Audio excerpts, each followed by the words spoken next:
ए खून के प्यासो बात सुनो, गर हक की लड़ाई जुल्म से ही, हम जुल्म से इश्क निभा देंगे, हम जुल्म से इश्क निभा देंगे। शम्मे गिरिया आतिश है, हर राह वो शमा जला देंगे। गर लाश हमारे अपनों की, खतरा है तुम्हारी मसनद का। उस रब की कसम, हंसते हंसते कितनी लाशें दफना देंगे। ए खून के प्यासों बात सुनो, ए खून के प्यासों बात सुनो। ये कविता है कांग्रेस के राज्यसभा सांसद इमरान प्रतापगढ़ी की, जो इन दिनों चर्चा का एक केंद्र बन गए हैं।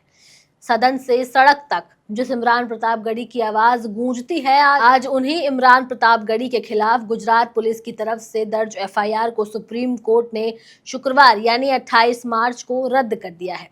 ये एफआईआर उनके इंस्टाग्राम पोस्ट ए खून के प्यासे बात सुनो कविता को लेकर दर्ज की गई थी। कोर्ट ने फैसले में अभिव्यक्ति की स्वतंत्रता पर जोर देते हुए पुलिस और निचली अदालतों की संवेदनशीलता पर सवाल उठाए हैं।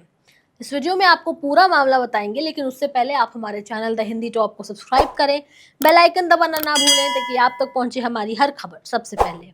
लाइव लॉ की एक रिपोर्ट के मुताबिक सुप्रीम कोर्ट ने कहा, for promoting enmity offence word must not be judged on standards of insecure people और those seeing criticism as threat, यानी शत्रुता को बढ़ावा देने के अपराध के लिए शब्दों को असुरक्षित लोगों या फिर आलोचना को खतरे के रूप में देखने वाले लोगों के मानकों पर नहीं आंका जाना चाहिए। जस्टिस अभय एस ओका और जस्टिस उज्जवल भूइया की बेंच ने इमरान प्रतापगढ़ी की कविता पर सुनवाई के दौरान कहा कि कोई अपराध नहीं हुआ। जब आरोप लिखित रूप में हो तो पुलिस अधिकारी को इसे ध्यान से पढ़ना चाहिए। बोले गए शब्दों का सही अर्थ समझना जरूरी होता है। कविता में हिंसा का कोई संदेश नहीं है, बल्कि ये अहिंसा को बढ़ावा देती है। जस्टिस ओका ने पुलिस की कार्यशैली पर कहा कि संविधान के 75 साल बाद भी पुलिस को अभिव्यक्ति की स्वतंत्रता का महत्व समझना चाहिए। यह अधिकार तब भी संरक्षित किया जाना चाहिए जब बड़ी संख्या में लोग इसे नापसंद करें। जस्टिस अभय ओका ने कहा कि भले ही न्यायाधीशों को कोई बात पसंद ना आए, फिर भी अभिव्यक्ति की स्वतंत्रता को संवैधानिक संरक्षण देने की जरूरत है।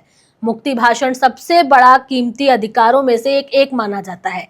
जब पुलिस इसका सम्मान नहीं करती है तो न्यायालयों को आगे आकर के इसकी रक्षा करनी चाहिए। कोर्ट ने कहा, भले ही बहुत से लोग किसी दूसरे के विचारों को नापसंद करते हैं, लेकिन विचारों को व्यक्त करने के व्यक्ति के अधिकार का सम्मान और संरक्षण किया जाना चाहिए। कविता, नाटक, फिल्म, व्यंग और कला सहित साहित्य मनुष्य के जीवन को और अधिक सार्थक बनाता है। एफआईआर में आरोप लगाया गया है कि इमरान प्रतापगढ़ी ने 29 दिसंबर को अपनी एक्स हैंडल पर कविता की 46 सेकंड की एक वीडियो क्लिप पोस्ट की थी।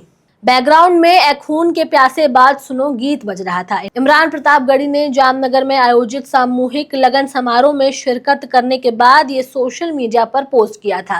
प्रतापगढ़ी के खिलाफ भारतीय न्याय संहिता यानी कि बीएनएस की धारा 196 यानी धर्म या नस्ल के आधार पर दुश्मनी को बढ़ावा देना और 197 राष्ट्र एकता के लिए हानिकारक कथन के तहत मामला दर्ज किया गया।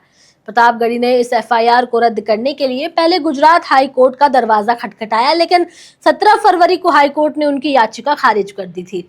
हाई कोर्ट ने कहा था कि जांच शुरुआती चरण में है और प्रतापगढ़ी ने जांच में सहयोग नहीं किया। इसके बाद उन्होंने सुप्रीम कोर्ट से जाकर के अपील की थी। प्रतापगढ़ी के इस वीडियो क्लिप में दिखाया गया है कि जब वो हाथ हिलाते हुए चल रहे थे तो उन पर फूलों की पंखुड़ियां बरसाई जा रही थी और पृष्ठभूमि में एक गाना बज रहा था। प्रतापगढ़ी ने प्राथमिकी रद्द करने के लिए दाखिल याचिका में दावा किया कि पृष्ठभूमि में पढ़ी जा रही कविता प्रेम और अहिंसा का संदेश देती है। खैर, उनकी मुश्किलें तो अब खत्म हो चुकी हैं। अब देखना बस ये बाकी है कि सुप्रीम कोर्ट की सुनवाई के बाद बीजेपी का इस पर क्या रिएक्शन आता है। अब इस पर आपका क्या कहना है हमें कमेंट सेक्शन में जरूर बताएं। कैमरे के उस पार मेरा साथ दे रहे थे मेरे साथी शिव कुमार, मैं आपके साथ तनु चतुर्वेदी। हमारे चैनल द हिंदी टॉप को सब्सक्राइब करें, हमें एक्स यानी ट्विटर, फेसबुक और इंस्टाग्राम पर भी फॉलो करें।